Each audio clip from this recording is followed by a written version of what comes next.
हम बात कर रहे हैं यूपी के विकास की, योगी जी की उस विजन की बात कर रहे हैं जिसको पाने के लिए हर एक सेक्टर, कोई भी मंत्रालय, उसकी भूमिका बहुत अहम हो जाती है। तो बाकी के जो विभाग हैं वो इस सपने को साकार करने के लिए किस तरह की भूमिका निभाएंगे, या क्या रोड मैप है, क्या विजन है जिसके ज़रिए हम उस लक्ष्य को हासिल कर सके, ये जानने की कोशिश करते हैं। तो सबसे पहले सर, मेरा सवाल आपसे है, जनरल साहब आपसे मेरा सवाल है सर, सवाल ये कि डिफेंस के अहम पदों पर आप रहे, और क्या कहता है आपका अनुभव कि डिफेंस के सेक्टर की अगर हम बात करें, बदलाव की उसमें बात करें, तो इन 10 सालों में क्या बदलाव आप देखते हैं, 2017 से पहले का भारत और उसके बाद का भारत? देखो, सच्चाई है बहुत बदला है कि आप 2014 से पहले देखें कि हम 70 से 80% जो अपना डिफेंस इक्विपमेंट था वो हम बाहर से लेते थे, वो हम इंपोर्ट करते थे, और करीब 10 से 15% ही भारत में बनता था। तो आप देखें कि कितना फॉरेन रिज़र्व, हमारा फॉरेन एक्सचेंज बाहर जाता था, क्योंकि हमारे पास काबिल तो क्षमता भी नहीं थी, ऐसा लगता था। मगर ये जो 10 सालों के अंदर बदलाव आया वो मुझे लगता है काबिल तारीफ़ है। आज हम 50 से 60% के करीब हथियार खुद बनाते हैं। किसने सपनों में सोचा था कि भारत एक एयरक्राफ्ट कैरियर भी बना देगा 15 साल पहले? INS विक्रांत आज एक रियलिटी है। आज हम सबमरीन बनाते हैं, हम शिप बनाते हैं, आज हम ब्रह्मोस मिसाइल बनाते हैं जिसको वर्ल्ड में हर देश लेना चाहता है। आज हम एक प्रकार से मिसाइल के उसमें, अग्नि में, पृथ्वी में, वो एक बेस्ट से बेस्ट मिसाइल है। आज हमने तेजस मार्क 1 अल्फा बना दिया जो कि एक प्रकार 4.5 जनरेशन है, और तेजस मार्क 2 जो है वो एक प्रकार से 5th जनरेशन होने वाला है।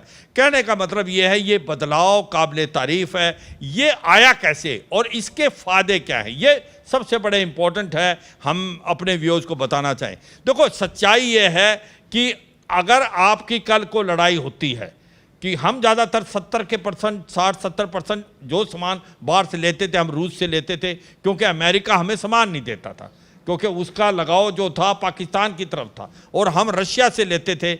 मगर ये भी मालूम था कि अगर लड़ाई होती है तो जो सप्लाई चेन है, जो इकोनॉमिस्ट बताएंगे, वो कभी भी टूट सकती है। उसके जो हमारे पास मेंटेनेंस का सामान है हो सकता ना आए। मगर अब जब हम सामान खुद बनाने लगे, make in India, make for world, ये है नाता। ये नहीं कि आत्मनिर्भर भारत और मेक इन इंडिया। आज हमारा है मुद्दा make in India, make for world. आज भारत से सामान खरीद रहे हैं। आज BrahMos missile Philippines, Malaysia, Indonesia, south Africa, Brazil, Argentina जैसे खरीदना चाहते हैं। आज आपके तेजस मार्क 1 अमेरिका भी इंटरेस्टेड था देखने के लिए कि भी भारत ने एक ऐसा एयरक्राफ्ट बना दिया जो 4.5 जनरेशन है। तो ये एकदम जो चेंज आया है, ये सोच विचार आया है, ये काफ़ी मेहनत करने के बाद आया है। एक माइंडसेट को चेंज किया है। एज ए इंडियंस की ये सोचते थे कि हम शायद ये चीज़ नहीं बना सकते, आज हमको लगता है हम बना सकते हैं। आज आप देखो, इसरो जो है, DRDO, HAL, जिसको कह रहे थे कि शायद तेजस मार्क 1 सक्सेसफुल नहीं होगा, उसको शेल्फ कर दिया था, आज वही तेजस मार्क 1 अल्फा बना दिया, आज तेजस मार्क 2 की तरफ जाएंगे। तो मैं यही कहूँगा कि आज हम बदला हुआ भारत है। ये भारत एक ऐसा भारत है कि जो कि 80% के करीब जो सामान खुद बनाएगा। आज हमारी जो एक्सपोर्ट इंडस्ट्री है वो आने वाले समय में $25 बिलियन की होगी अगले 1-2 साल में। और सच्चाई ये है, हम 25,000 करोड़ का सामान हमने एक्सपोर्ट किया है डिफेंस का दूसरे देशों को। तो मुझे लगता है कि ये जो बदलाव आया है, इससे पूरे देश के अंदर एक प्रकार से आप कहो कि ऐसा होने लगा कि आपकी इकॉनमी जब अच्छा करती है तो आपका डिफेंस भी करता है। आज आप 5th लार्जेस्ट इकॉनमी है वर्ल्ड में, आप 10 साल पहले 11th थे, आज आप अगले 2-3 साल में 3rd लार्जेस्ट इकॉनमी होने वाले हैं, और इसी के साथ आप 4th लार्जेस्ट मिलिट्री पावर हैं। तो ये जो हुआ है, इसका यही है कि आज हमारे अंदर कॉन्फिडेंस आया है, हमने मेक इन इंडिया किया है, आत्मनिर्भर भारत की तरफ बढ़े हैं, और make in India, make for world का जो नारा है प्राइम मिनिस्टर मोदी का, वो हमने करके दिखा दिया है। ये एक काबिल तारीफ है, ये एक मिसाल है। बिल्कुल, आगे भी मैं आपसे जानूंगी। इमरान खान जी, टूरिज्म सेक्टर एक्सपर्ट हैं आप, और आज जब हम उत्तर प्रदेश की आर्थिक राजधानी नोएडा में भारत की बात, इस मंच से जब बात करते हैं बदलाव की, तो टूरिज्म सेक्टर में क्या बदलाव आप देखते हैं? 2014 की बात करूं तो भारत के परिप्रेक्ष्य में, 2017 की बात करूं तो यूपी के परिप्रेक्ष्य में। सबसे पहले मैं एक ही बात बोलना चाहूँगा कि 2014 का भारत भी हमने देखा है और आज का भी भारत हम देख रहे हैं। मैं यूपी की शुरुआत नोएडा से करता हूँ जो दिल्ली से बहुत ही बगल में, जिसे हम एनसीआर कहते हैं। डेवलपमेंट उसे कहते हैं क्योंकि मैं 22-24 साल से मैं टूरिज्म का काम कर रहा हूँ। और जब आप खुश रहते हो तो आप घूमने जाते हो, है ना। किसी भी परिवार में, किसी भी फैमिली में आपके पास पैसे बहुत है, अगर आप खुश नहीं हो तो आप ट्रैवल नहीं करते। यूपी से अगर मैं नोएडा से शुरू करता हूँ तो आप देखना कि अब 11-12-1 बजे रात में भी ना आप टहल सकते हो अपने घर के बाहर। बिल्कुल। उसे भी मैं छोटा टूरिज्म ही कहता हूँ कि एटलीस्ट आप अपने घर से बाहर निकल के रिलैक्स तो कर रहे हो ना, जो शायद पहले नहीं हुआ करता था। तो शुरुआत यहाँ से हुई है। ये पहले के भारत में मुश्किल था, डर का खासकर माहौल यूपी में। था। हाँ, ये सारे लोग जानते हैं कि शायद इसमें 1000% से चाहिए। दूसरी चीज़ ये है कि यूपी देश का सबसे बड़ा स्टेट है और टूरिज्म के मामले की बात करोगे तो एक सबसे बड़ा बजट है यूपी में। योगी जी ने, हमारे जो मुख्यमंत्री, उन्होंने सबसे अच्छी चीज़ क्या की वो मैं आपको बताता हूँ कि उन्होंने एक नई चीज़ स्कीम लागू की है कि जो बच्चा ग्रेजुएशन में 60+ नंबर लेके आता है उसे उन्होंने 40,000 रुपीज़ ईच, आप स्टूडेंट बोल लो, उसे उन्होंने टूरिज्म के ऊपर खर्च करने के लिए दिया ताकि वो एक्सप्लोर करे जा करके। तो आज तक मेरे ख्याल से किसी गवर्नमेंट ने ऐसा नहीं कि आप उसको जाके चेक कर सकते हो। तो ये चीज़ तो टूरिज्म को बढ़ाने के लिए बहुत बड़ी बात है।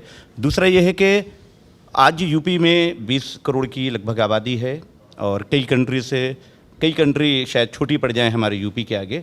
और कानपुर, लखनऊ, आगरा, इस जगह को टूरिज्म में काफ़ी बेटर लेवल पे डेवलप कर रहे हैं। अगर आप देखो अभी अयोध्या, आपका काशी हो गया, वाराणसी हो गया, चिटकुल हो गया, ये चीज़ें एक एक करके डेवलप की जा रही हैं।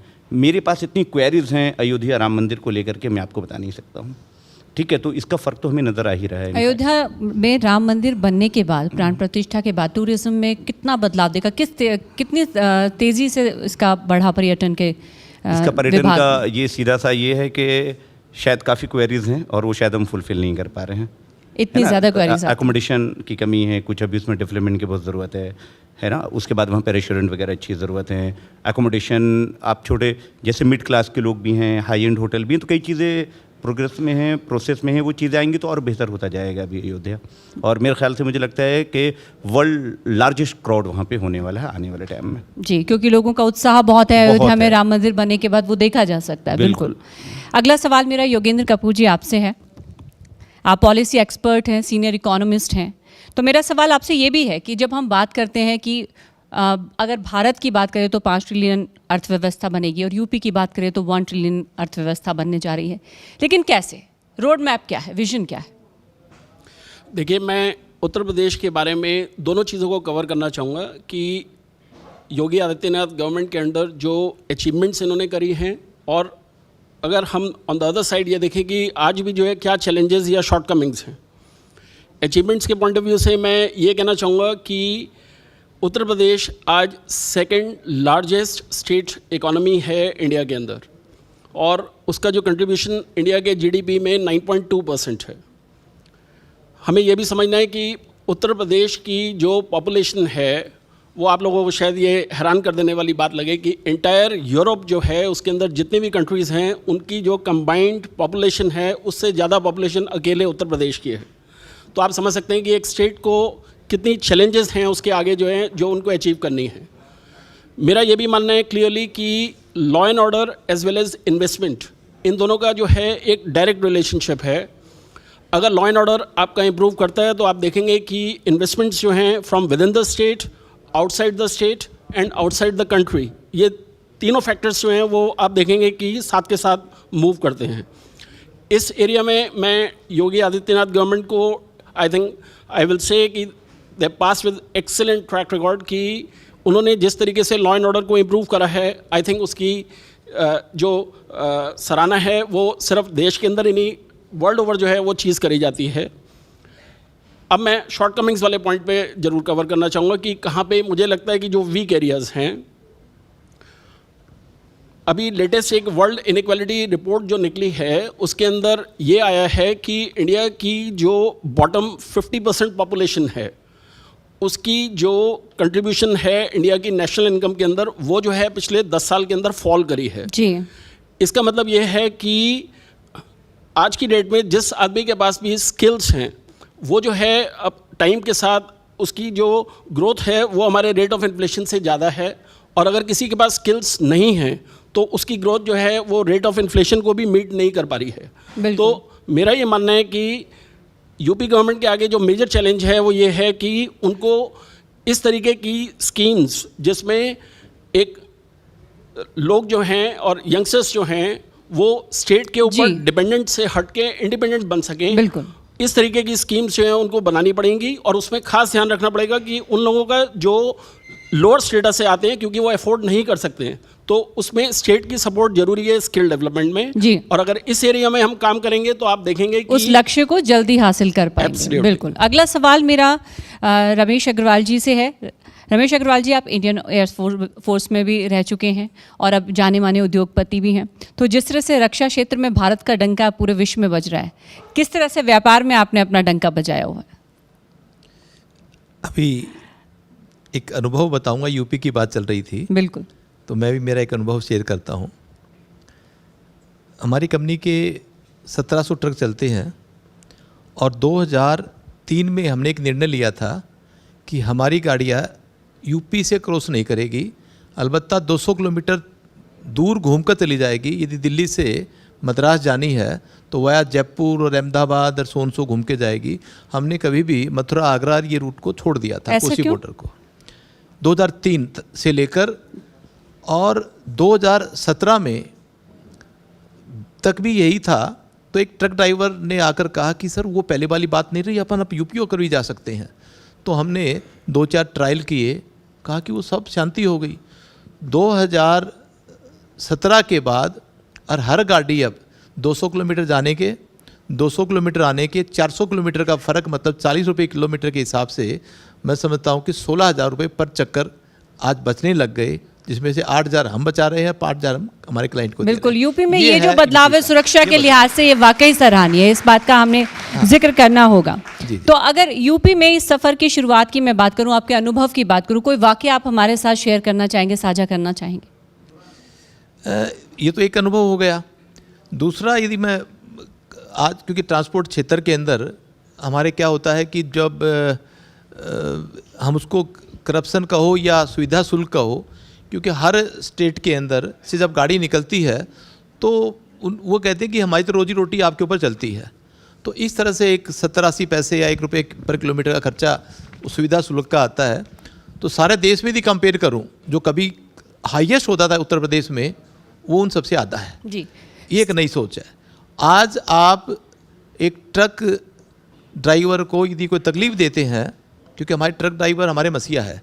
आज हिंदुस्तान की जो इकोनॉमी चल रही है, रक्तचाप है, यदि मेजरमेंट करना हो तो आप पूछो कि भैया कैसी इकोनॉमी चल रही है, तो मैं हिसाब लगाता हूँ कितना पहिया चल रहा है, बोला जी सही चल रहा है, तो इकोनॉमी सही चल रही है। तो पहिया और इकोनॉमी का चोली दामन का साथ है जी। तो एक ट्रक ड्राइवर को थोड़ा सा भी ज्ञान है, बोला भाई साहब आप तंग कर लो, मैं अभी मेरे कंट्रोल रूम में बोलता हूँ, वो सीएम विंडो पे आप डाल देंगे। आप सोचो कि सीएम विंडो पे जो ही डाली कंप्लेन, 12 घंटे में तो वो आदमी हाजिर हो जाता है। वो कहता है साहब हाथ जोड़ता हूँ, कंप्लेन वापस ले लो, मेरी नौकरी का सवाल है। ये है शांति। तो हमने तो ये पाया है, और अब आप अनुमान लगा सकते हो इस माहौल से कैसा यूपी होगा 2013 की बात और 17 के बाद। नाउ इट्स बहुत फर्क है। सीचे सिवात साहब, इस बीच सिवात साहब, एक सवाल मेरा आपसे ये भी है कि बहुत सी कंपनियां अब यूपी में घातक हथियार बनाने जा रही है, एक से एक घातक हथियार यूपी में निर्माण हो रहा है, इस पर आप क्या कहना चाहेंगे?